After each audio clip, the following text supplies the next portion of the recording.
Understanding how to cost food is a major component in running a successful food establishment. But how exactly do we define food costing? Food costing refers to the ratio between the cost of raw materials and the revenue generated by a food dish. In a restaurant environment, the equation looks like this: beginning inventory plus purchases minus ending inventory divided by food sales equals food costs. By determining food cost, restaurants are able to predict profit. If food cost is too high, then profits will be slim. Too low results in high menu prices and establishments losing customers. Not good. In our hotel environment, food costs should hit between 20 and 24%. Now, just like restaurants, we'll lose profit if it's much higher and lose events if it's much lower. So this desired food cost range keeps us profitable and competitive.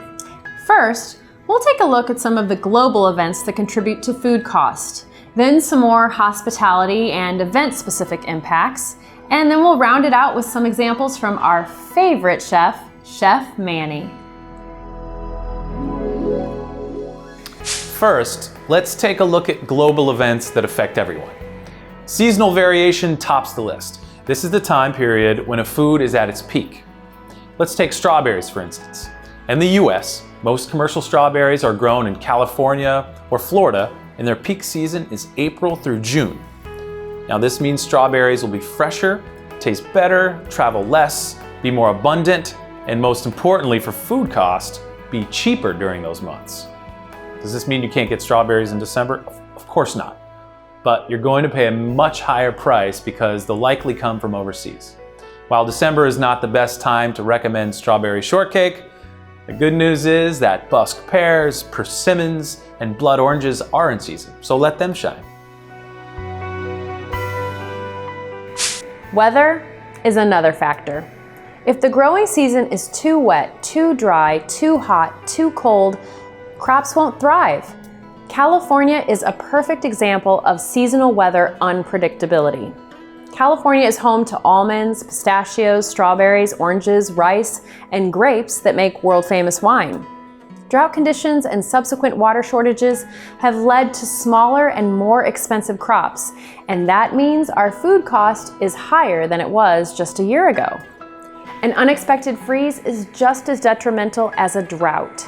In 2017, Georgia and South Carolina were hit with a late season freeze, which ruined about 80% of their peaches and blueberries, a crop loss of close to $1 billion.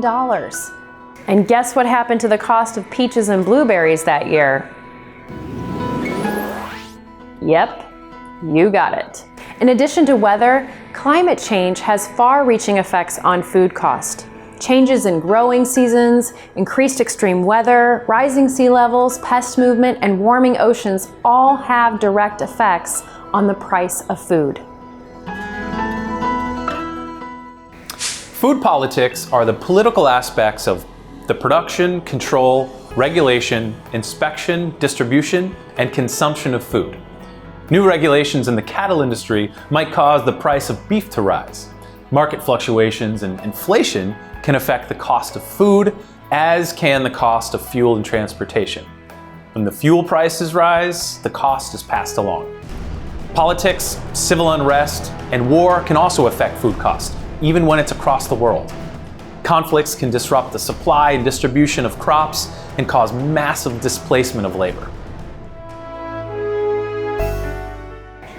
Finally, demand has a strong impact on food cost. Remember the economic theory of supply and demand from high school?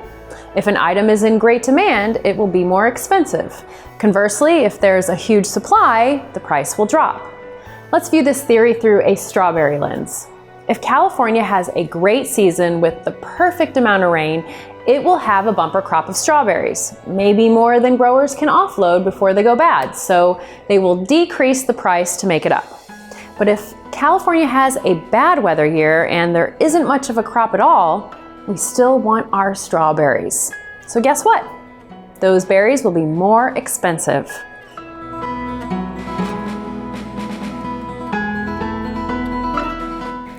Time to review our global cost factors. Seasonality. use when food is in season, or freeze for use when it's not. Weather, extreme weather events and climate change. Food politics, regulations, inflation, fuel costs, civil unrest. Demand, higher demand means higher price, and large supply means lower cost.